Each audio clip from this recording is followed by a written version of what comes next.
Arkadaşlar bu videoda Google'un en son çıkarttığı Gemma 3 modelini kullanarak ücretsiz basit bir chatbot nasıl yapılır göreceğiz. Bu uygulamayı yaparken öncelikle modeli Olame ile kendi bilgisayarımıza önce indirip sonra çalıştıracağız. Bunun anlamı modeli kullanırken hiçbir ücret ödemeyeceğiz. Herhangi bir API key kullanmayacağız. Yapacağımız basit uygulama şu şekilde. Buraya sorularımızı gireceğiz. Modelimiz cevabı döndürecek. Sorularınız için bu chatbot'u kullanarak ChatGPT gibi uygulamalara para vermenize gerek kalmayacak. Örneğin buraya hay yazalım, cevabı görelim. Gördüğünüz gibi cevap karşımıza geldi. Şimdi tell me a joke yazalım. Gördüğünüz gibi kısa bir espri cevap olarak karşımıza geldi. Dersin sonunda Olama ile lokalinizdeki bir modeli ücretsiz nasıl çalıştıracağınızı, LangChain ve Streamlit ile bir yapay zeka uygulamasını nasıl geliştireceğinizi öğreneceksiniz. Videoya geçmeden önce en yeni yapay zeka videolarını kaçırmamak için kanalımıza abone olmayı, videoyu beğenmeyi ve arkadaşlarla da paylaşmayı unutmayın. Hadi şimdi işin mutfağına geçelim ve ellerimizi kirletmeye başlayalım. Öncelikle çalışma ortamımızı kuralım. Ben projeyi geliştirirken Windows içindeki Ubuntu'yu kullanacağım. Siz isterseniz Windows ya da macOS terminali de kullanabilirsiniz. Öncelikle terminalimizi açalım. Buraya yeni bir klasör oluşturalım. Bunun için mkdir chatbot yazıyorum. Ardından bu klasörün içine girelim.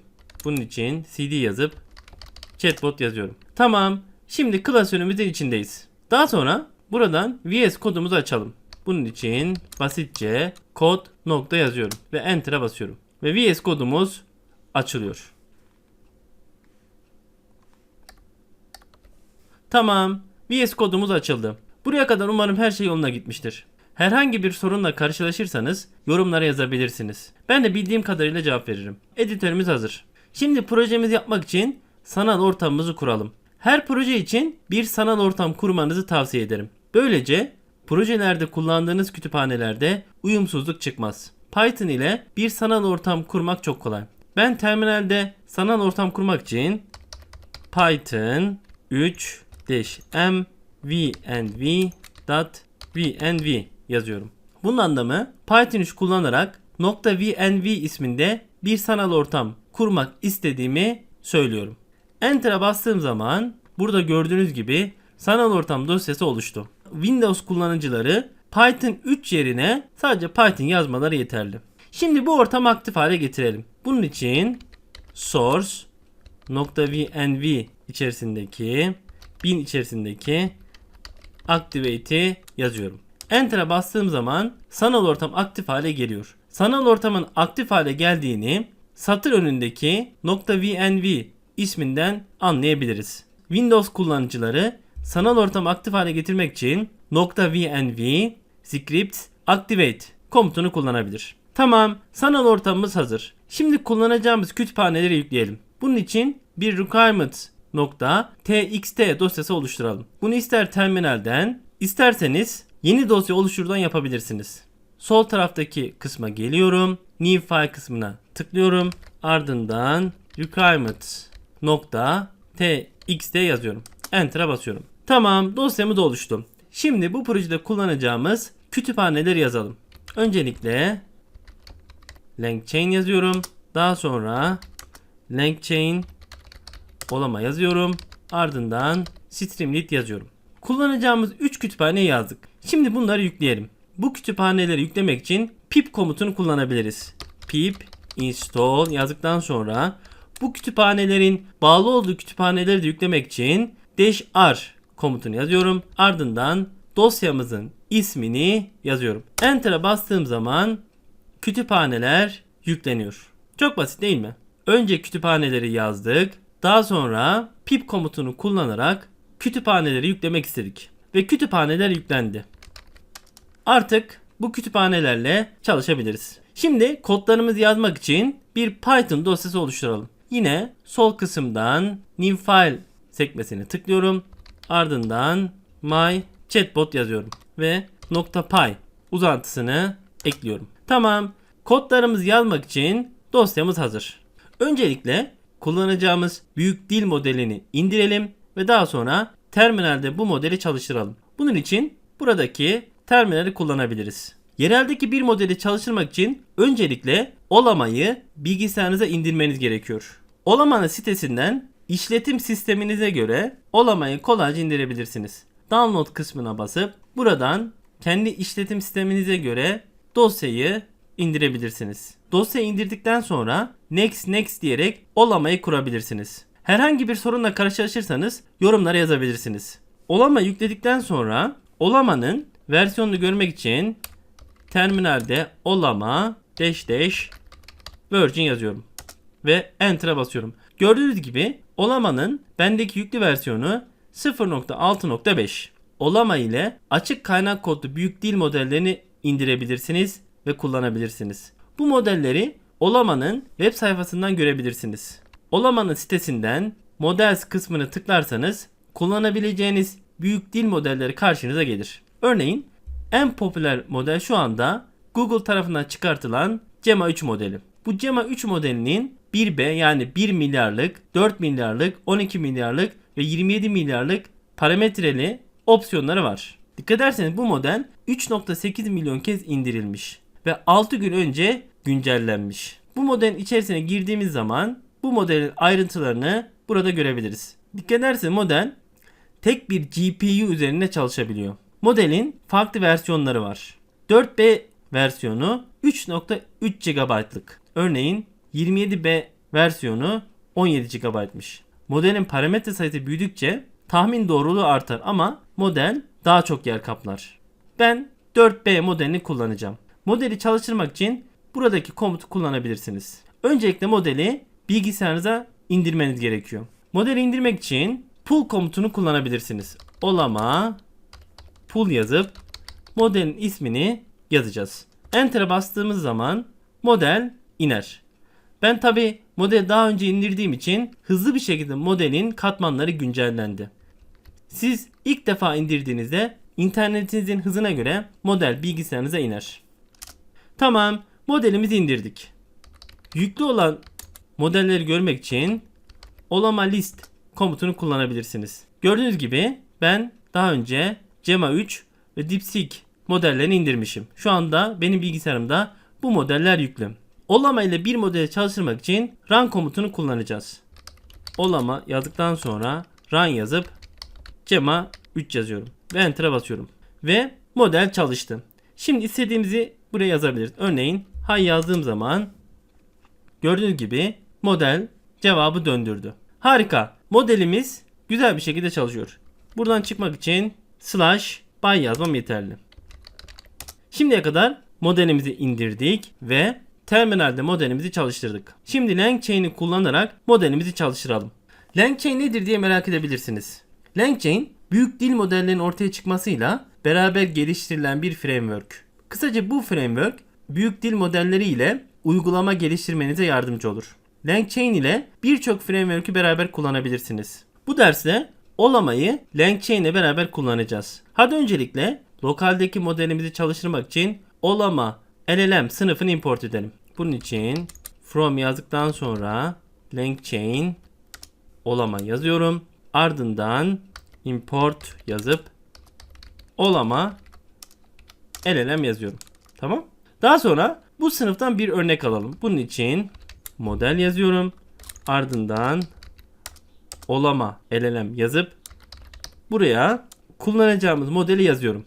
Biz daha önce Gemma 3'ü indirdiğimiz için buraya Gemma 3'ü yazıyorum. Tamam, modelimiz hazır. Şimdi modele girdiği için bir template yani kalıp oluşturalım. Bunun için template isminde bir değişken alıyorum.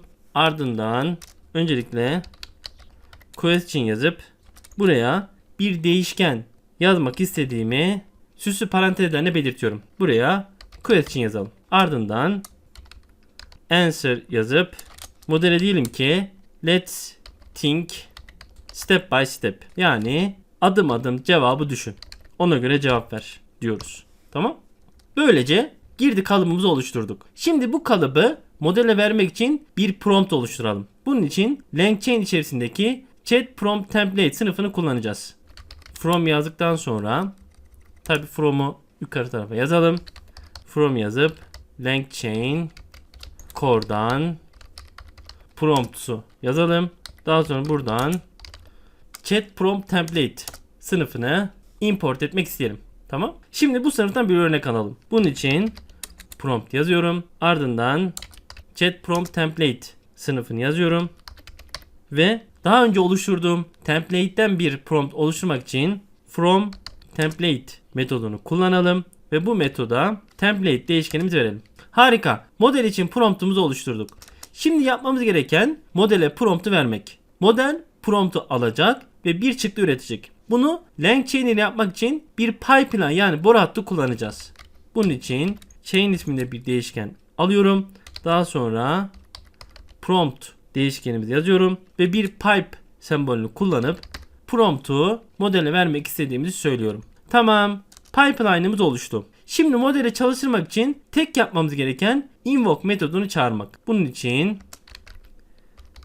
cevabı response değişkenine atamak isteyelim. Chain yazdıktan sonra chain'in çalışması için invoke metodunu kullanalım. Dikkat ederseniz biz template içerisinde question değişkenini kullanmıştık. Şimdi bu question değişkenine gelecek değer yazalım. Mesela diyelim ki tell me a joke. Yani bir şaka yapmasını modelden isteyelim. Cevabı görmek için bu değişkeni print komutu ile yazdırmak isteyelim. Tamam. Harika. Kodlarımızı yazdık. Şimdi bu Python dosyasını çalıştıralım. Bunun için Python yazıp dizinimizdeki mychatbot.py dosyasını yazacağım. mychatbot.py.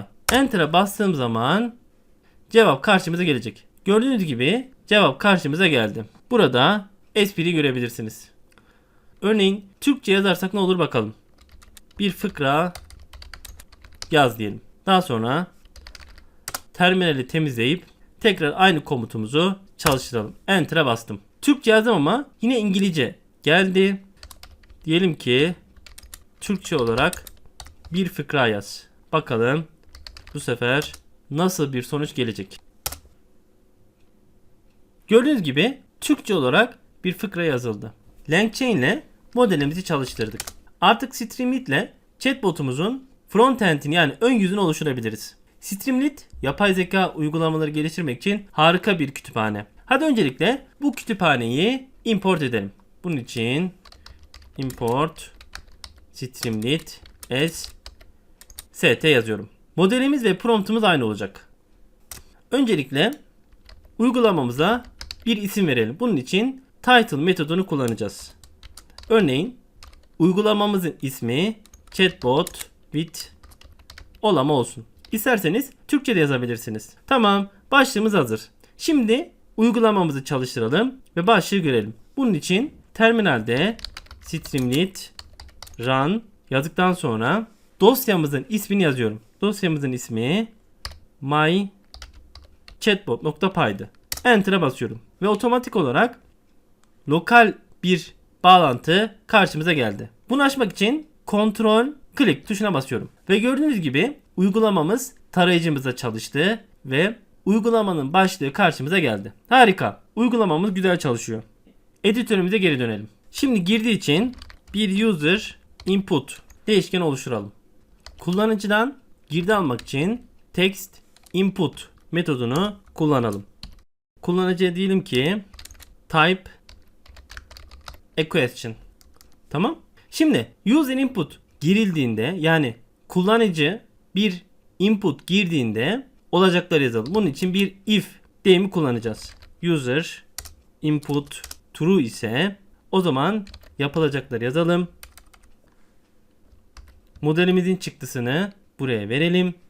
Girdi olarak modele kullanıcının girdisini vermek isteyelim. Ardından modelin cevabını ekrana yazdıralım. Bunun için st yani Streamlit içerisindeki write metodunu kullanabiliriz.